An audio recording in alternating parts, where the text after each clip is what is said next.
Hi there, everybody. This is Sarah Nielsen, LPC, and I specialize in the relationship with food, eating disorders, and disordered eating. FYI, you may hear some ma ma. That would be my dog with his toy. So we're just gonna pretend that's not happening in the deep background. I post this in my intuitive eating free education group on Facebook, as well as my Counseling with Sarah Nielsen on Facebook, July Moon page on Instagram, and YouTube Tales of a Psychotherapist. So I've got two things kind of on my mind today that I wanted to talk about, and I think I'm just going to go ahead and put them together. So I wanted to talk about where to start when you are in the beginning of your journey of addressing your disordered eating. And then I want to talk about comparison. And I may separate them. It just depends on how long the video goes. But just know that if that's not in this video, you can look to the next one. But I want to do the where to start today. So first of all, I probably said this in many of my videos, but I'm not sure I say it enough. Addressing the relationship with food is very difficult. There is a lot of shame associated with it, and people carry a lot of guilt. And I found that in my work, a lot of times it's easier for clients to tell me about difficult situations, past trauma, sometimes even that over their relationship with food, whether it be restricting, binge eating. There's shame with all of it. Overeating, emotional eating. And when you're in the beginning of your journey, it may feel overwhelming when you first realize, okay, I recognize there is an issue here, but I don't know where to start. So I'd like to talk about that. And I'm primarily going to talk about things to begin on your own, but let's throw out some professional sources as well. One is NEDA, National Eating Disorder Association. There is a lot of wonderful resources on that website, including finding providers. I'm in their directory. And seeking therapy is ideal.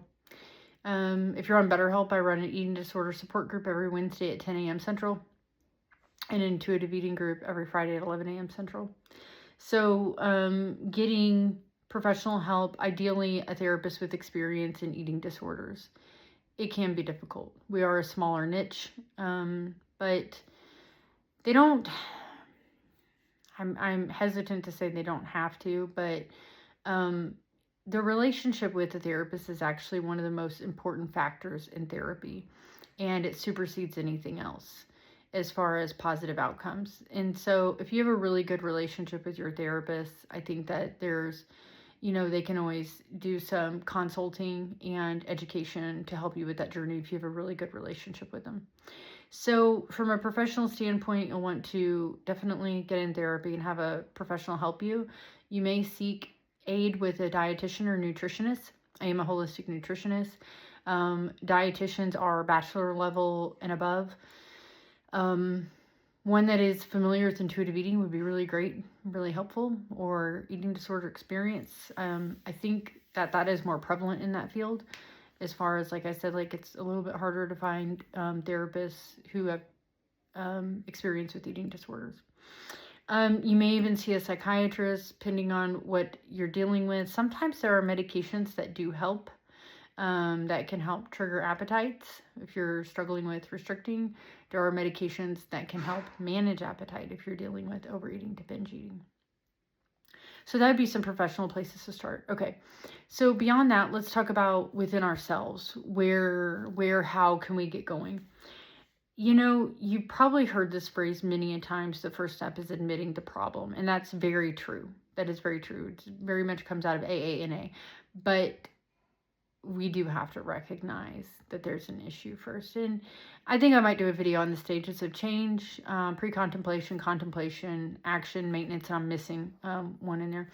But that's helpful to look at as well. So one of your first steps is recognizing there is an issue and kind of determining what is that issue. Am I emotionally eating? Am I restricting?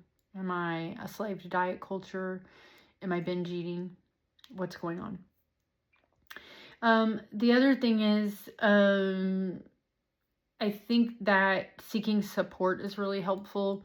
I'd already mentioned a psychotherapist, but telling somebody in your life, and I will say this, it is important to be selective. Not everybody should be granted with that information. Not everybody should be privileged to have that information about you. And that's not a, oh, they'll use it against you kind of thing. That's a, some people don't know how to respond. And so you need to be able to kind of feel that part out for yourself. Is this somebody I can tell, that I can trust, that will be supportive in the ways that I need them to be supportive? And that part's really important, for them to be supportive in ways that you need support, because we don't all need support in the same ways.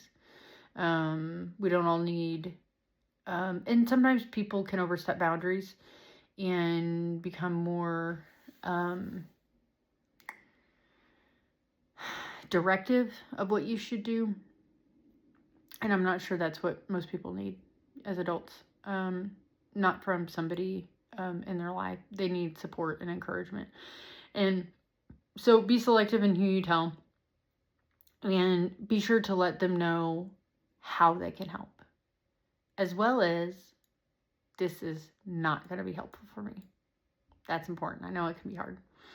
And just a couple more points. This is getting long, so I'm going to do the comparison / black and white thinking in another video. But being proactive in managing your emotions is actually very imperative work to working on your relationship with food, because a lot of times it comes from mismanaged emotions. It comes from things being out of our control. So you may kind of seek those things out and, find ways to help yourself. Journaling is great. And then the last thing I'm going to say is reminders to eat. You can actually be anywhere on the spectrum of disordered eating and still deal with this. There are many people that I've worked with that binge eat at night because they're not eating during the day. So we often think a reminder to eat, oh, that's just somebody who's restricting or who maybe has anorexia. That's not true. It can affect different spectrums of, I feel like I'm going to sneeze, of disordered eating. And so sometimes the appetite is suppressed. Sometimes the hunger cues aren't there, whether it be from eating disorders, disordered eating, just getting kind of busy during your day, forgetting, hyperfocus, diet culture, following rules. There's lots of reasons that can kind of turn off your insight into that. And so sometimes setting a reminder to eat can be very helpful. But you got to make sure you don't ignore that reminder and you engage in it. So those are some places to start. The next video will be on comparison, as well as I'm going to get into black and white thinking, which is very prevalent in eating disorders and diet culture, and a lot of people struggle with it. But anyways, that'll be the next one. Thank you for watching.